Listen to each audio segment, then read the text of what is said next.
Macri here in St. Paul. You are part of the whole Occupy movement. I would like first to ask you how it feels to be here. You have already 1 or 2 months here? 3 months. Excellent. How it feels for you to be here? It feels absolutely excellent. The sense of community that we've got going on here is an example. Do you know what I mean? It really should be an example because everyone gets on really well. Everyone works together in harmony. Do you know what I mean? It's the sense of achievement that you get from being here is really good. People make it better. That's it. That's excellent. One other thing I want to ask you. We've been witness to terrible stuff of rioting between police, protesters, and more general we all saw what happened in Tottenham here last summer. From Tottenham, so that's great because definitely something I can comment on. You know, I was there. That started off as a peaceful protest, about 50 people outside the police station.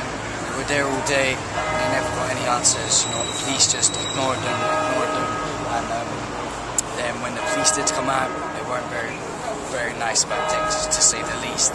So that was how it escalated into such a state that it did, you know, but it was because of the animosity towards the police and for years how they were treating a bunch of people. Racism and classism, do you know what I mean, are issues that still we have to deal with in this society, do you know what I mean, and the police are someone we have to deal with in that manner. So I just think a lot of it was not justified, what happened at the riots, but the reason behind the people that were involved in the riots, it goes a lot deeper than just wanting a free television. And I think people have to understand that, especially in Tottenham. You know, I can't speak so much for the rest of Britain when it escalated, but you know, I was there, that's where I live. So I think people, it's not just a TV, people were out for them. It was an answer, it was how can injustices in a system like this carry on going. I think it's something crazy in the last 10 years in this country, 350 deaths in police custody and not a single person has been charged. You know, so it's really crazy rate, indeed. Now we'll jump by what you said, you give a pass to go to the next question. Do you reckon that the strictness of governing by the government here, by the parliament, causes these sorts of incidents of rioting? I think it helped towards it. Now, if you look at an area like Tottenham, it had just been cut. All its funding cuts, and basically the services that it was receiving funding for was slashed down to 15% of what it originally was. 15%. You know, now that's a lot of things being closed. You know, whether it be help for alcoholics or people with drug problems, help for people with mental health issues, help for youth centres, youth employment. All these things were being cut just for that. You know, and there's a lot of things that the government does that people are not happy with. You know, people have a voice at the end of the day.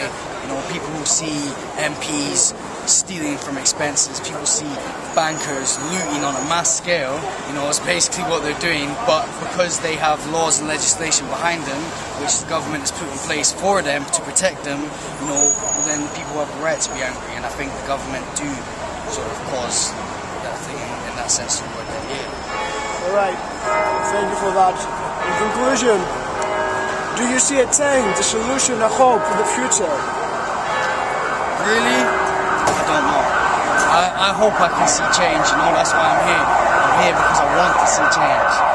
But what everyone has to realise is we don't have to change the minds of the ruling elite, we don't have to change the minds of the banks and everything. It's the people that can make the difference. If the people stop feeding into it, the system breaks down instantly. You know, all the power is with the people, but the people don't realise it. As soon as the people don't comply, the system falls apart. You know, so that's where I believe it's going to go. we've been experienced the last 2 years lots of social unrest, lots of incidents of social unrest in England. Yeah. Most of them turned to rioting between protesters and the police. What's your side about that?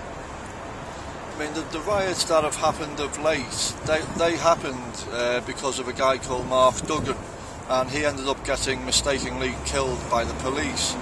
The family then went down to the police station to try and get answers as to what happened, and they were basically ignored by the police for like 48, 72 hours. Nothing was said.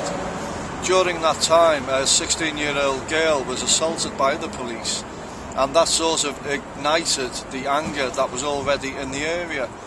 I mean, the anger was there anyway because the local government had shut down like 11 youth centres.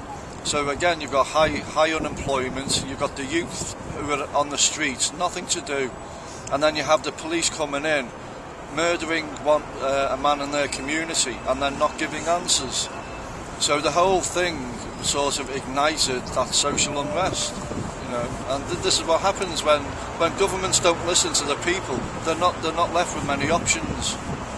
So there are not many ways to give a text to the actual government to make a change. I mean, there's been several. I mean, I think there's been quite a number of deaths in police custody over the years, and again, no one's been held accountable. No police officer's been charged. No one's been sacked. None of them have gone to prison. So when the police are inadvertently killing people in the cells, the public are saying that, hang on, if it was me doing the murder, I would be locked up.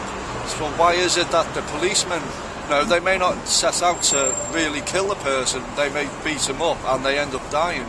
But ultimately, we've got to have accountability. You cannot have one law for them and one law for us.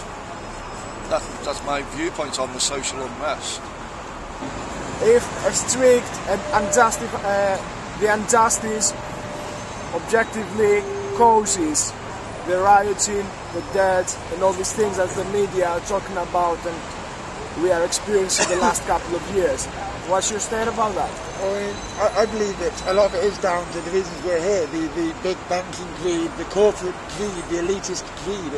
It boils down to greed and money. The people at the top that don't give two toises about the people at the bottom, you know? The people at the bottom suffer more and more and more every single year, just so the people at the top don't have to relinquish their lavish lifestyles. I mean, every year we see more people, both young and old, that are forced onto the streets through poverty, through not being able to afford to throw a roof over their head. And more people are starting to realise what's going on in the world around them. And I believe that as more people realise this, and they realise the suppression of the people and their voice, then they're getting more and more agitated, because there's only so long we can stand there and shout no more and be ignored. And there's a sprung from that. Obviously the riots were quite a violent process into the thing, but it woke a lot of people up to the fact that this isn't a perfect society we live in. Far from it. I think this is about as far from perfect as you can get. More and more people, like I said, are suffering, and there's no good reason for it. Well, it happened in Greece, and again there was the unemployment and the political corruptness there, and the people took to the streets, and at that point the government should have addressed the issue. But again, the government ignores the people and says we're going to bring in more austerity. So again, the people began to get angry, and again the people were ignored, and the government says, well, actually we're going to bring in even more austerity. So again, when the people are taken to the streets, the government should be listening. And I mean, what's happened in Greece shows that the governments don't listen, and the police are actually protecting the criminals instead of realising the police. It's like, you're one of us as well. Stop protecting these criminals, and government starts. You're there to uphold the law, whether you're a judge or whether you're a commoner. It makes no difference. And the police need to take a step back and think, well, actually, it's the guys behind us who are the real criminals, because the people are on the streets. But, people only take to the streets as a resort because they're not being listened to, and that should be a signal to the government. I mean, for me, democracy died in this country when we went to the Iraq War. For the first time in decades, we had over 1 million people in Hyde Park saying, don't go to war with Iraq. The government should have said, hang on, we've never had 1 million people in a park to say, don't go to war. Hang on, we should listen to these guys. They still went to war. So for me, that was the day democracy was dead in this country. It's like, you're not listening, and now we need to take a more proactive stance. And hence, we're now intense, and we're saying, look, we're not going to go anywhere now. You know, it's like the government says, well, let them protest for 4 or 5 hours in the afternoon. Let them think that they're going to have an influence on our decisions. Democracy itself comes from the word like the people. Democracy means to be ruled by the people. But it's completely the other way around at the moment. It's the people at the top ruling the people.